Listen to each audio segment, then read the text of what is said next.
अस्सलाम वालेकुम grade 7 students.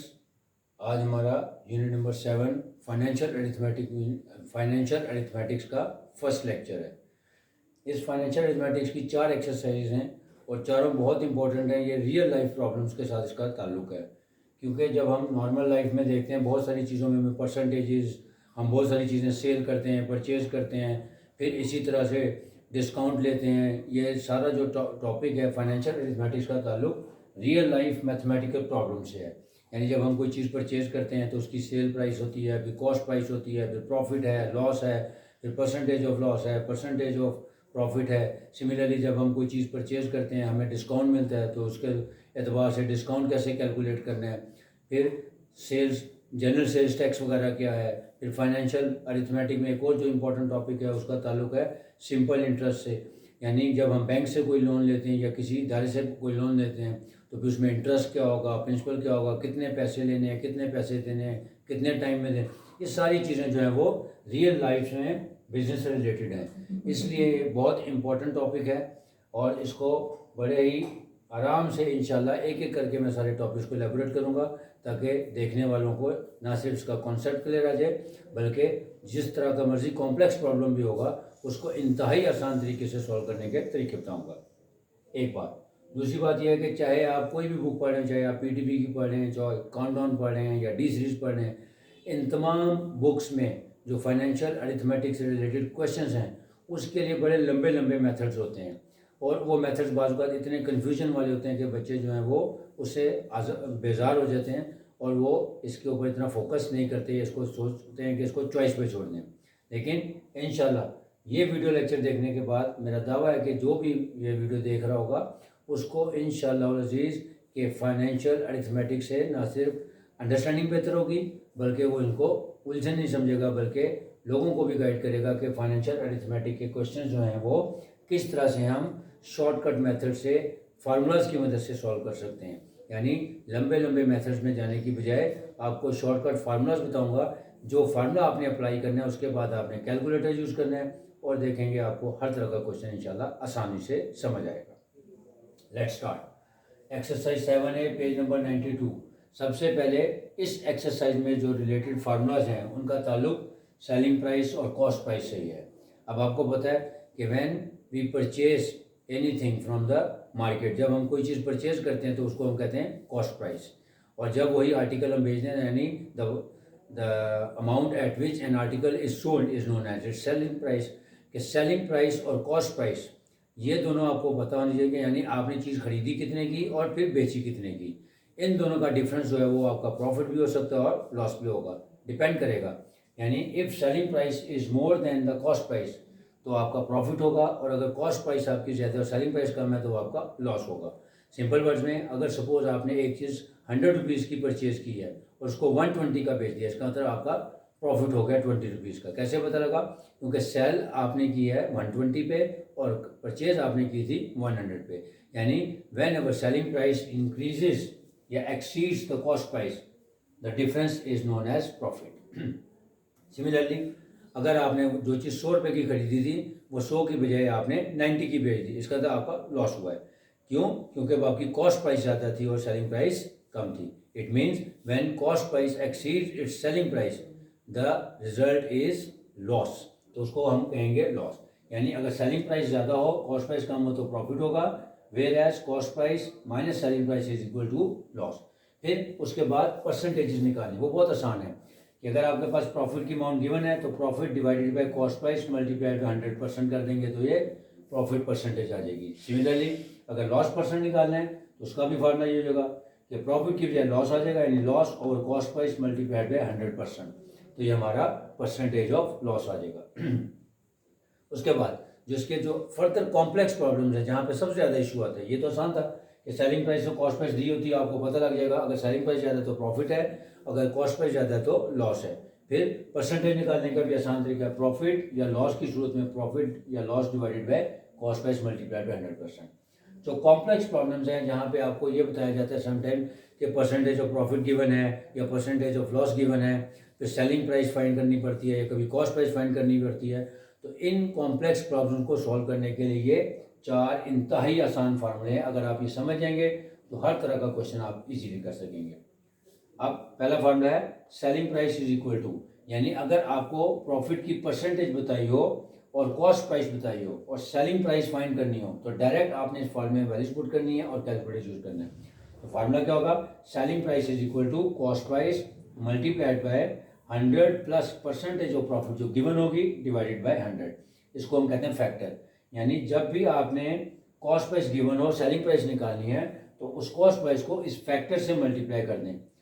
तो फैक्टर क्या बनाना है आपने ये देखना है कि जो भी प्रॉफिट की परसेंटेज थी उसको 100 में ऐड करके 100 पे डिवाइड कर देना है। सिमिलरली अगर आपने कॉस्ट प्राइस निकालनी है, यानी आपको सेलिंग प्राइस और परसेंटेज ऑफ प्रॉफिट दी है, तो इसी फैक्टर का रेसिप्रोकल ले लेंगे, यानी CP इज इक्वल टू, यानी देखें CP की जगह SP और SP की जगह CP आ गया, देखेंगे CP is equal to SP यानी सेलिंग प्राइस मल्टीप्लाइड बाय इसी फैक्टर का रेसिप्रोकल ले लेंगे, यानी 100 over 100 plus percentage of profit. Loss की सूरत में, क्योंकि लॉस से आपकी जो रेवेन्यू है वो कम होता है, लिहाजा जब लॉस आ जाएगा तो प्रॉफिट में हम 100 में ऐड करेंगे और लॉस की सूरत में हम 100 में से उसको लेस करेंगे। तो फार्मूला बन जाएगा सेम फार्मूला, जैसे SP is equal to CP multiplied by 100 plus profit percentage of 100 था, तो अब यहाँ पे आ जाएगा SP is equal to CP multiplied by 100 minus percentage of loss divided by 100। और इसी तरह जब आपने कॉस्ट प्राइस निकालनी होगी तो सेलिंग प्राइस को इसके रेसिप्रोकल से मल्टीप्लाई कर दें। अगर ये चारों फार्मूले आपने समझ लिए तो इसका मतलब है पूरा सेलिंग प्राइस और कॉस्ट प्राइस का जिस तरह का मर्जी क्वेश्चन आएगा इंशाल्लाह आपको प्रॉब्लम नहीं आएगा। अब आते हैं एक्सरसाइज की तरफ। क्वेश्चन नंबर 1 कि कॉस्ट प्राइस गिवन है, बताया गया है कि जी आपने 1 डजन, डजन का मतलब होता है 12, यानी 12 आर्टिकल्स खरीदे हैं ₹25 ईच, यानी एक आर्टिकल की वैल्यू है ₹25 और आपने डजन यानी 12 खरीदे हैं। फिर साथ ये भी बताया है कि जो आर्टिकल आपने 25 में खरीदा है उसको 28 रुपीज़ पर आर्टिकल बेचा है, तो इसका मतलब है जितने खरीदे थे सारे बेच देंगे। तो सबसे पहले प्रॉफिट या लॉस के ऊपर डिपेंड क्या करता है, सबसे पहले हम उसकी सेलिंग प्राइस और कॉस्ट प्राइस निकालेंगे, फिर देखेंगे कि प्रॉफिट हो रहा है, यानी अगर सेलिंग प्राइस ज़्यादा होगी तो प्रॉफिट और अदरवाइज वो लॉस होगा। तो सबसे पहले हम कॉस्ट प्राइस निकाल लेते हैं, ₹25 मल्टीप्लाइड बाई 12, क्योंकि 1 डजन है तो इसका मतलब है 25 मल्टीप्लाइड बाई 12 कर देंगे, तो यहाँ से हमारे पास सबसे पहले कॉस्ट प्राइस आ जाएगी। अब कॉस्ट प्राइस निकाल लेते हैं, 25 मल्टीप्लाइड बाई 12 300, यानी जो कॉस्ट प्राइस है हमारी वो 300 आ गई। अब हमने बेचे कितने के हैं, यानी 20 रुपीज़ एक जो है वो 28 रुपीज़ के हिसाब से बेचा, तो अब लिखें 28 टाइम्स 12 इज इक्वल टू 336। इसका मतलब है कि जो आर्टिकल्स हमने 25 रुपीज़ ईच पे खरीदा था और डजन की फॉर्म में खरीदा, यानी 12 खरीदे थे, पहले उसकी कॉस्ट प्राइस निकाल लें, फिर वो बेचा कितने का था 28 ईच के हिसाब से, तो 28 मल्टीप्लाई बाय 12 गया, ये हमारी सेलिंग प्राइस आ गई। अब नजर आ रहा है कि selling price is more than the cost price, इसका मतलब है प्रॉफिट होगा। तो प्रॉफिट की सूरत में लिखेंगे SP माइनस CP, अगर लॉस होता तो CP माइनस SP। अब निकाल लेते हैं profit, 336 minus 300 which is equal to 36। अब हमने फाइंड क्या करना है, परसेंटेज ऑफ प्रॉफिट और लॉस, क्योंकि प्रॉफिट हुआ है तो प्रॉफिट परसेंटेज का फार्मूला है profit divided by cost price multiplied by 100%। तो प्रॉफिट आया है हमारा 36 डिवाइडेड बाय कॉस्ट प्राइस थी हमारी 300 मल्टीप्लाइड बाय 100%। अब इसकी वैल्यू निकाल लेते हैं, 36 डिवाइडेड बाय 300 मल्टीप्लाइड बाय 100 और आंसर आ गया 12%। इसका मतलब है कि वो आर्टिकल्स जो हमने 25 रुपीज़ पर डजन के हिसाब से खरीदे थे, यानी एक आर्टिकल 25 का था और एक डजन खरीदे थे, तो उसकी टोटल कॉस्ट आ गई ₹300।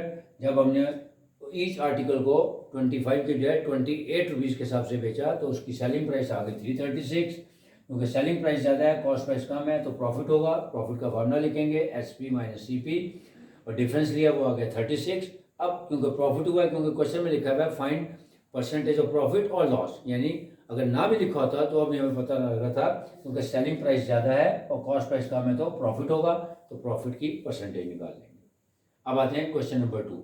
अब क्वेश्चन नंबर 2 में भी इसी तरह लिखा हुआ है कि cost price of 1 dozen eggs दी हुई है, यानी 1 दर्जन अंडों की कीमत है ₹9.60। इसका मतलब है कि ₹9.60 के आपने 12 एग्स खरीदे हैं। तो सबसे पहले क्या करेंगे, क्योंकि हमें जो फाइंड करना है, इसमें क्या पूछा हुआ उसने, फाइंड द प्रॉफिट और लॉस परसेंटेज। तो सबसे पहले हम देखेंगे हमारा प्रॉफिट हुआ है या लॉस। तो उसके लिए सबसे पहले हमारे पास सेलिंग प्राइस और कॉस्ट प्राइस होगी, फिर देखेंगे कि डिफरेंस क्या है, पॉजिटिव है या नेगेटिव, यानी प्रॉफिट की फॉर्म में आ रहा है या लॉस की फॉर्म में आ रहा है। तो सबसे पहले हम, क्योंकि हमें अब 12 एग्स की यानी डजन की कॉस्ट दी हुई है, तो वहाँ से हम पर एग की कॉस्ट निकाल लेते हैं। सो कॉस्ट प्राइस और 1 एग यानी ₹9.60 डिवाइडेड बाई 12 करेंगे तो ₹0.80 यानी 80 पैसा का एक एग आपको कॉस्ट कर रहा है। अब क्योंकि इसमें मैंने इसलिए पर यूनिट में निकाली, क्योंकि इसमें जो क्वेश्चन पढ़ेंगे आप वो से, तो उसमें लिखा हुआ है कि 20 एग्स आर सोल्ड फॉर ₹18, यानी परचेज आपने किए पर डजन के हिसाब से, लेकिन जब आपने बेचे हैं तो पर 20 एग्स की कॉस्ट दी है या पर 20 एग्स के हिसाब से बेचे हैं। यानी जब आपने खरीदे तो आपने 12 अंडे खरीदे ₹9.6 के, जबकि आपने बेचे कितने, 20 एग्स को बेचा है ₹18 में। इसलिए इसका ऐसा सवाल आ जाए जब आपका यूनिट डिफरेंट हो तो आप पर यूनिट कॉस्ट निकालें और पर यूनिट ही सेलिंग प्राइस निकालें, ताकि पर यूनिट आपका डिफरेंस पता लग जाएगा। जब एक यूनिट का डिफरेंस आ जाएगा यानी प्रॉफिट या लॉस की सूरत में आ जाएगा, तो उसी एक यूनिट की हम परसेंटेज निकाल लेंगे, वही ओवरऑल परसेंटेज भी कहलाती है। तो आसान तरीका है कि सबसे पहले कॉस्ट प्राइस फॉर 12 एग्स लिखें, फिर कॉस्ट प्राइस फॉर 1 एग निकालें, यानी 9.60 को डिवाइड करते हैं 12 से, वो आगे ₹0.80 या 80 पैसा। अब लिखें सेलिंग प्राइस फॉर 20 एग्स, क्योंकि क्वेश्चन में होता है कि 20 एग्स बेचे आपने ₹18 के। तो अब यहाँ से भी आप देखें कि सेलिंग प्राइस पर एग क्या आ रही है, तो लिखें सेलिंग प्राइस फॉर 1 एग क्या हो जाएगी, 18 divided by 20 which comes to be ₹0.90 यानी 90 पैसा। अब यहाँ पे देखें आपके सामने आ गया कि जो आपकी पर एग यानी एक एग की कॉस्ट प्राइस आ रही है वो आ रही है 80 पैसा, whereas the selling price of 1 egg is 90 पैसा। तो 90 पैसा आर मोर देन 80 पैसा, इट मीन्स अगेन प्रॉफिट हो रहा है। तो अब प्रॉफिट निकाल लेते हैं, यानी अब प्रॉफिट कैसे निकलेगा, वही कि ₹0.90 में से ₹0.80 यानी 90 पैसा में से 80 पैसा को माइनस कर दें तो प्रॉफिट आ जाएगा। और उसके बाद भी प्रॉफिट परसेंटेज, क्योंकि हमें जगह नहीं थी तो डायरेक्ट मैंने फार्मूला लिख दिया। So percentage of profit is equal to profit divided by CP into 100%, ये फार्मूला हमारा। तो प्रॉफिट कैसे आ जाएगा, यानी ₹0.90 माइनस ₹0.80, ये इधर जगह नहीं थी, कैसा इधर कर दिया। तो percentage profit is equal to 0.90 divided by 0.80 multiplied by 800 multiplied by 100%। जब आप इसको कैलकुलेटर की मदद से सिंप्लीफाई करेंगे तो आंसर आ जाएगा 12.5%, यानी वो अंडे जो आपने 9.6 रुपीज़ पर डजन के हिसाब से खरीदे और 20 एग्स पर रुपीज़ यानी ₹18 पर 20 एग्स आपने सेल किए, उसके ऊपर ओवरऑल जो प्रॉफिट परसेंटेज आ रही है वो आ रही है 12.5%। सिमिलरली क्वेश्चन नंबर 3, अब क्वेश्चन नंबर 3 में कॉस्ट प्राइस दी हुई है एक प्लॉट की, कि आपने एक प्लॉट परचेज किया है 1,08,000 का, और परसेंटेज ऑफ प्रॉफिट बताइए है कि अब आपने इसको बेचना है 20% प्रॉफिट के साथ। अब आपने क्या फाइंड करनी है, इसकी सेलिंग प्राइस, यानी ये प्लॉट आप कितने का बेचेंगे आपको उस पर 20% प्रॉफिट मिले। तो अगेन यहाँ पे देखें फार्मूला नंबर, ये जो मैंने लिखा फार्मूला इसके नंबर नहीं लिखे, ये selling price is equal to cost price multiplied by factor, यानी 100 plus percentage of profit over 100, ये फार्मूला यूज करेंगे और वैल्यूज पुट कर देते हैं। अब SP is equal to CP multiplied by factor, अब फैक्टर निकाल लेते हैं। कॉस्ट प्राइस हमारी 1,08,000 मल्टीप्लाइड बाय 100 प्लस 20 हो जाएगा 120 डिवाइडेड बाय 100। अब इसको हम कैलकुलेटर की मदद से सिंप्लीफाई करके लिख लेते हैं, यानी 1,08,000 multiplied by 120 over 100, so ₹1,29,600। Again आपने देखा कि कितना आसान हो जाता है अगर आपको प्रॉपर फार्मूले से क्वेश्चन करना पड़े, कि हमने देखना है कॉस्ट प्राइस दी हुई है, परसेंटेज ऑफ प्रॉफिट दी हुई है और सेलिंग प्राइस फाइंड करनी थी। तो तो डायरेक्ट फार्मूला अप्लाई किया, S P is equal to C P multiply by 100 plus percentage of profit over 100, तो आसानी से हो गया। जब आप अगर बुक्स में देखेंगे तो इस तरह के क्वेश्चंस को बड़े लेंथी और बड़े कॉम्प्लेक्स मेथड से समझाया जाता है। होती चीज़ वो भी यही है, लेकिन फार्मूला नहीं बनाते बल्कि उसकी कैलकुलेशन करते हैं, पहले 1 की फिर 100 की फिर फैक्टर्स निकालते हैं, तो उससे बच्चा कंफ्यूज हो जाता है। लेकिन जब आपको पता लग जाएगा कि आपने सिर्फ गिवन डाटा देखना है कि जो चीज़ें दी हैं उसके मुताबिक कौन सा फार्मूला सूटेबल है, फार्मूला लगाएं और कैलकुलेटर यूज़ करके आसानी से आंसर निकालते हैं। Question number 4। अब क्वेश्चन नंबर 4 में बताया है कि N article is sold at 11% loss, यानी कोई चीज़ है जिसको आपने 11% लॉस पे बेचा है और जब आपने बेचा तो कितने का बेचा, ₹10.68। जब आपने ₹10.68 का वो आर्टिकल बेचा तो आपको 11% लॉस बेयर करना पड़ा। अब फाइंड क्या करना है, सबसे पहले हम इसकी कॉस्ट प्राइस निकालेंगे। क्यों? क्योंकि सेकंड स्टेज पे वो कहता है कि वही आर्टिकल जो आपने 11% लॉस पे ₹10.68 में बेचा था, अब आप उसी आर्टिकल को 20% प्रॉफिट के साथ कितने रुपीस में बेचेंगे। यानी सबसे पहले हम 11% लॉस के साथ हम उसकी कॉस्ट प्राइस निकालेंगे, क्योंकि सेलिंग प्राइस गिवन हम देखेंगे कि वो हमने खरीदा कितने का था। फिर जो हमारी कॉस्ट प्राइस आ जाएगी, फिर हम उसमें 20% प्रॉफिट ऐड करने के बाद उसकी सेलिंग प्राइस निकालेंगे। यानी फर्स्ट स्टेज में हम इसकी कॉस्ट प्राइस निकालेंगे विद 11% लॉस, और फिर सेकंड स्टेज में हम इसकी सेलिंग प्राइस निकालेंगे विद 20% प्रॉफिट। इसका मतलब है ये दोनों फार्मूले लगेंगे, पहले C P is equal to S P multiplied by 100 over 100 plus percentage profit, ताकि कॉस्ट प्राइस आ जाए। फिर उसके बाद जब कॉस्ट प्राइस आ जाएगी तो सेलिंग प्राइस निकालने के लिए ये वाला सेलिंग प्राइस का फार्मूला यूज करेंगे। तो पहले हम निकालते हैं कॉस्ट प्राइस का फार्मूला यूज करते हैं। Since cost price is equal to S P multiplied by 100 over 100 plus percentage of profit. Factor निकाल लेते हैं। सेलिंग प्राइस है हमारी ₹10.68 multiplied by 100 divided by 100 plus, sorry loss वाला था, मैंने उल्टा लिख दिया formula.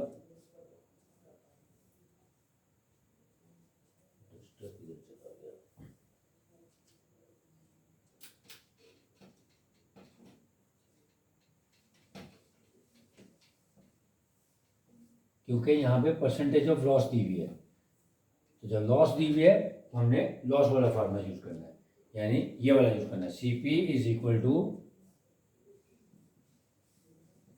S P multiplied by 100 over 100 minus percentage of loss, 100 over 100 minus percentage of loss. अब वैल्यूज पुट कर देते हैं। सेलिंग प्राइस थी हमारी ₹10.68 multiplied by 100 divided by 100 minus 11, यानी 11% लॉस के साथ। तो ये आ जाएगा ₹10.68 मल्टीप्लाइड बाय 100 डिवाइडेड बाय 89। यहाँ से हमारी कॉस्ट प्राइस आ गई। तो 10.68 मल्टीप्लाइड बाय 100 डिवाइडेड बाय 89, ये हमारी कॉस्ट आ गई ₹12। अब इसका क्या मतलब हो गया कि 12 रुपए की चीज़ आपने खरीदी थी, इस पर 11% लॉस हुआ, और जब 11% आपका लॉस हुआ तो आपको बेचनी पड़ गई ₹10.68 की। अब इसी चीज़ को हम 20% प्रॉफिट के साथ बेचना चाहते हैं, तो अब सेलिंग प्राइस का फॉर्मूला लिख लेते हैं। So selling price is equal to cost price multiplied by 100 plus percentage of profit divided by 100। ठीक हो गया? अब वैल्यूज पुट कर देते हैं। कॉस्ट प्राइस आई हमारी ₹12 multiplied by 100 plus 20% profit add किया इसमें ओवर 100। अब इसकी वैल्यू निकाल लेते हैं। ₹12 मल्टीप्लाइड बाय 120 ओवर 100।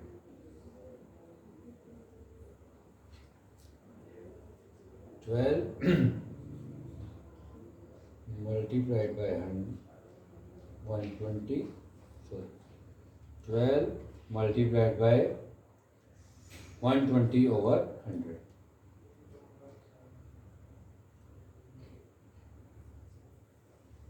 इसका मतलब है ₹14.40। पता चेक कर लो। कॉस्ट प्राइस आई हमारी 12 मल्टीप्लाइड बाय, अब इसको सेलिंग प्राइस में हमने बेचना है 20% प्रॉफिट के साथ, तो 12 मल्टीप्लाइड बाय 100 हो गया फार्मूले का। परसेंटेज ऑफ प्रॉफिट आ गई 20, 120 डिवाइडेड बाय 100, तो 12 मल्टीप्लाइड बाय 120/100, 14.4। इसका मतलब क्या हो गया कि जो चीज़ आपने ₹10.68 में सेल की और आपको 11% उस पर लॉस हुआ था, तो उसकी कॉस्ट क्या आई थी, यानी ₹12। पहले हमने इसकी कॉस्ट निकाली कि 12 रुपीज़ की जो आपने चीज़ परचेज की और 11% लॉस के बाद वो आपकी सेल हुई ₹10.68 पे। अब उसी को अगर हम 20% प्रॉफिट पे बेचना चाहें तो उसका क्या तरीकाकार होगा, तो उसकी जो कॉस्ट प्राइस हमने निकाली है 12, उसको इस फैक्टर से, प्रॉफिट वाले फैक्टर से मल्टीप्लाई कर देंगे, तो इसका मतलब है अब वो ₹14.40 की आप बेचेंगे तो आपको उस पर 20% प्रॉफिट हो जाएगा। नेक्स्ट, अब क्वेश्चन नंबर 5 में बताया हुआ है कि सेलिंग प्राइस दी हुई है ₹48 पर केजी, यानी 1 किलोग्राम किसी आर्टिकल का आप बेच रहे हैं कितने में, ₹48 में, और परसेंटेज ऑफ प्रॉफिट गिवन है 20%, और साथ ये बताया है कि टोटल गेन, यानी इस ट्रांजैक्शन के बाद जो आपको टोटल गेन हो रहा है वो ₹90 का हो रहा है। अब फाइंड क्या करना है, वो पूछ रहा है कि find the total quantity sold, कि कितने यूनिट्स आपने बेचे हैं कि आपको 90 रुपीज़ का टोटल गेन रिसीव हुआ। दोबारा समझ लें कि एक आर्टिकल जो आपने ₹48 पर केजी में बेचा और उस पर 20% प्रॉफिट आपने कमाया, यानी ऐड किया। अब ये पूछा है कि कितनी क्वांटिटी आपने सेल की है अगर आपको इस सारी ट्रांजैक्शन पे टोटल ₹90 का प्रॉफिट या गेन हासिल हुआ। अगेन सबसे पहले सेलिंग प्राइस दी हुई है, परसेंटेज ऑफ प्रॉफिट दी हुई है, तो पहले हम उसकी कॉस्ट प्राइस निकालेंगे, क्योंकि जब तक हमारे पास कॉस्ट नहीं होगी तब तक हम ये नहीं देख सकते कि प्रॉफिट कितना हुआ या लॉस कितना हुआ है। तो पहले कॉस्ट प्राइस निकाल लेते हैं। फार्मूला लिखें, selling price multiplied by 100 divided by 100 plus 20, क्योंकि कॉस्ट प्राइस का फार्मूला था। ये देखें, प्रॉफिट की सूरत में कॉस्ट प्राइस का formula CP = SP multiplied by 100/100 plus percentage of profit. अब वैल्यूज पुट कर देते हैं, ये आ जाएगा हमारा, वैल्यूज पुट कर देते हैं। सेलिंग प्राइस है हमारी 48 मल्टीप्लाइड बाय 100/100 प्लस 20 मीन्स 120। अब यहाँ से हम वैल्यू निकाल लेते हैं कि हमारी कॉस्ट प्राइस कितनी आई है, 48 मल्टीप्लाइड बाय 100 डिवाइडेड बाय 120, ₹40। इसका मतलब है जो आर्टिकल आपने सेल किया है ₹48 पर केजी पे, तो उसकी कॉस्ट आपकी कितनी आ रही है, ₹40 पर केजी थी। इसका मतलब जब आपने खरीदा वो 40 रुपये का और बेचा 48 रुपये का, साफ जाहिर है कि अब आपको नज़र आ रहा है कि सेलिंग प्राइस ज़्यादा है और कॉस्ट प्राइस कम है, तो जो डिफरेंस है वो हमारा प्रॉफिट होगा। तो इसका मतलब है हम निकालेंगे गेन पर केजी, क्योंकि ये भी मैंने पर केजी का निकाला है, सेलिंग प्राइस पर केजी दी हुई थी तो कॉस्ट भी पर केजी आ गई। तो अब हम निकालेंगे गेन पर केजी। गेन पर केजी कैसे निकलेगा, यानी 1 केजी जो आपने आर्टिकल बेचा 48 का और ख़रीदा कितने का था, 40 का, तो गेन आ गया ₹48 minus ₹40 which is equal to ₹8, यानी 1 केजी पर जो आपका टोटल गेन है, टोटल प्रॉफिट आया है वो आया है 8 रुपीज़ का। अब हमें पता लगा है कि टोटल गेन जो हमें मिला है, यानी टोटल जो मुनाफा है, टोटल प्रॉफिट जो हमारे पास वो कितना है, 90 रुपीज़ का। इसका मतलब है कि 1 यूनिट बेचने पे 8 रुपये मिल रहे हैं, तो 90 रुपीज़ के अगर बेचेंगे तो कितने यूनिट्स बनेंगे। तो आसान तरीका है कि टोटल गेन को गेन पर केजी पे डिवाइड कर दें। तो टोटल गेन था हमारा 90 डिवाइडेड बाय गेन पर केजी था हमारा 8। अब 90 को 8 पे डिवाइड कर दें, 90 divided by 8 which is equal to 11.25। इसका मतलब है कि जो भी आर्टिकल था हमने उसकी कितनी क्वांटिटी बेची है, 11.25 किलोग्राम। दोबारा समझ लें कि एक आर्टिकल जिसकी सेलिंग प्राइस है 48 रुपीज़ पर केजी और उस पर 20% का आपका प्रॉफिट आपने गेन किया। टोटल प्रॉफिट आपने गेन किया ₹90 का। अब बताना क्या कि आपने कितनी क्वांटिटी सेल की। सबसे पहले जो सेलिंग प्राइस पर केजी थी वहाँ से हमने कॉस्ट प्राइस पर केजी निकाल ली, वो आ गई ₹40। जब ₹40 आ गई तो हमने ये देखना था कि हमने बेची कितने की थी, ₹48 की। तो इसका मतलब है दोनों का डिफरेंस, सेलिंग प्राइस ज़्यादा है, कॉस्ट प्राइस कम है, तो ₹8 का डिफरेंस आ गया पर केजी। अब हम देखेंगे टोटल गेन हमारे पास कितना था, 90 रुपीज़ का, और गेन पर केजी कितना था 8। तो 90 डिवाइडेड बाई 8 करेंगे तो इसका मतलब है 11.25 केजी क्वांटिटी में हमने वो चीज़ सेल की जिस पे हमें टोटल गेन ₹90 का रिसीव हुआ। और लास्ट क्वेश्चन नंबर 6 में परसेंटेज ऑफ लॉस दी हुई है 13%, सेलिंग प्राइस है 1475। सबसे पहले तो हम कॉस्ट प्राइस निकालेंगे। अब वो कह रहा है कि अगर यही आर्टिकल, इसकी जितनी भी क्वांटिटी थी, अगर इसकी सेलिंग प्राइस हो जाए ₹1615, तब हमारे पास इसकी कॉस्ट प्राइस बन गई। एक पेज नंबर 92, लास्ट क्वेश्चन है, if 13% is lost by selling a goods for ₹1475, what would be the loss और गेन। अच्छा, लॉस या गेन फाइंड करना है, and also their percentage. What would be the loss और gain if the goods are sold for ₹1615। यानी यही find करना है कि प्रॉफिट हुआ है या लॉस, गेन या लॉस, ये दोनों फाइंड करने हैं। तो अगेन गेन या लॉस का पता कैसे लगता है, जब हमारे पास सेलिंग प्राइस और कॉस्ट प्राइस दोनों आ जाती हैं। तो इसका मतलब है सबसे पहले हमारे पास सेलिंग प्राइस दी हुई है, परसेंटेज ऑफ लॉस दी हुई है, तो हम कॉस्ट प्राइस निकाल लेते हैं। फर्स्ट स्टेज पे cost price is equal to selling price multiplied by 100 divided by, क्योंकि लॉस है तो माइनस करेंगे, 100 minus percentage of loss, values put कर देते हैं। सेलिंग प्राइस है हमारी ₹1475 multiplied by 100 divided by 100 minus 13, तो आ जाएगा 87। अब यहाँ से हमारी कॉस्ट प्राइस आ जाएगी, निकाल लेते हैं। 1475 multiplied by 100 divided bye 87, which comes out to be ₹1695.40, यानी ₹1695.40, ₹1695.40 या ₹1695.40। ये आ गई इसकी cost price.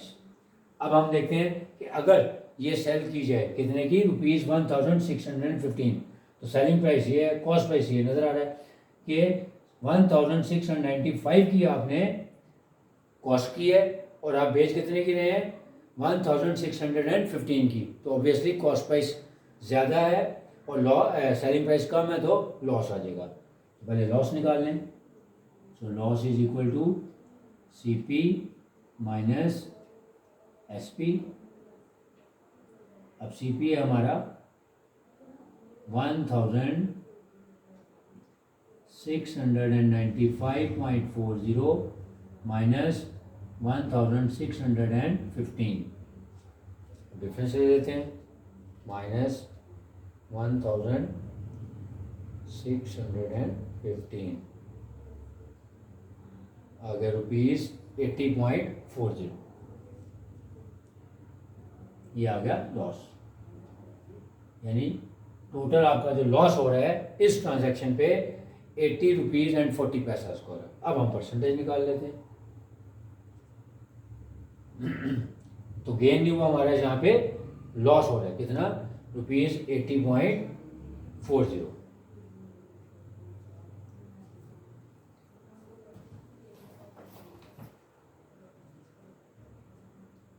If 13% is loss on selling of the goods for rupees 1,475, what would be the loss or gain if the goods are sold for rupees 1,615? यानी नज़र आ गया कि सिर्फ यही बताना था कि जो चीज़ें हमने ₹1695 में कॉस्ट करी थी, जब हम उसको सेल करेंगे ₹1615 पे, तो हमारा जो लॉस आ रहा है वो आ रहा है ₹80.40। उम्मीद आपको समझ आ गया होगा। रिवाइज करवा देता हूँ कि सेलिंग प्राइस और कॉस्ट प्राइस के जो कॉम्प्लेक्स प्रॉब्लम्स हैं उनको सॉल्व करने के लिए ये जो 4 फार्मूलाज हैं, अगर ये फार्मूलाज आपने अच्छी तरीके से समझ लिए तो जैसा मर्जी कॉम्प्लेक्स प्रॉब्लम होगा आपको कभी इशू नहीं आएगा। सिंपल क्वेश्चन जो होते हैं, सेलिंग प्राइस और कॉस्ट प्राइस का अगर डिफरेंस पॉजिटिव हो, यानी सेलिंग प्राइस ज़्यादा हो कॉस्ट कम हो, तो प्रॉफिट होता है, अदरवाइज लॉस होता है। तो परसेंटेज ऑफ प्रॉफिट और लॉस के लिए प्रॉफिट या लॉस को कॉस्ट प्राइस पे डिवाइड करके 100 से मल्टीप्लाई करते हैं तो वो परसेंटेज आ जाती है। लेकिन जब कभी आपने सेलिंग प्राइस या कॉस्ट प्राइस फाइंड करनी हो और परसेंटेज ऑफ प्रॉफिट या लॉस दिया हुआ हो, तब आपने इन फार्मूलाज की मदद से क्वेश्चन को सॉल्व करना है। जैसे कि क्वेश्चन नंबर 1 से लेके और क्वेश्चन नंबर 6 तक मैंने तकरीबन सारे क्वेश्चन खुद करवा दिए हैं, क्योंकि ये कॉम्प्लेक्स प्रॉब्लम समझे जाते हैं। लेकिन अगर आप ये फार्मूलाज को अच्छे तरीके से समझ के याद करेंगे और फिर क्वेश्चन लिखने के बाद देखें कि कौन सा सूटेबल फार्मूला लगता है, तो देखें सारे मुश्किल सवाल भी मैंने आपको इंतहाई आसानी से करवा दिए। उम्मीद आपको समझ आ गया होगा। इंशाल्लाह अब जो नेक्स्ट एक्सरसाइज है 7B, वो हमारा नेक्स्ट लेक्चर होगा। उसमें मैं आपको बताऊंगा कि जनरल सेल्स टैक्स या ज़कात और उस वगैरह से रिलेटेड जो क्वेश्चन है उनको कैसे सॉल्व करना। तब तक के लिए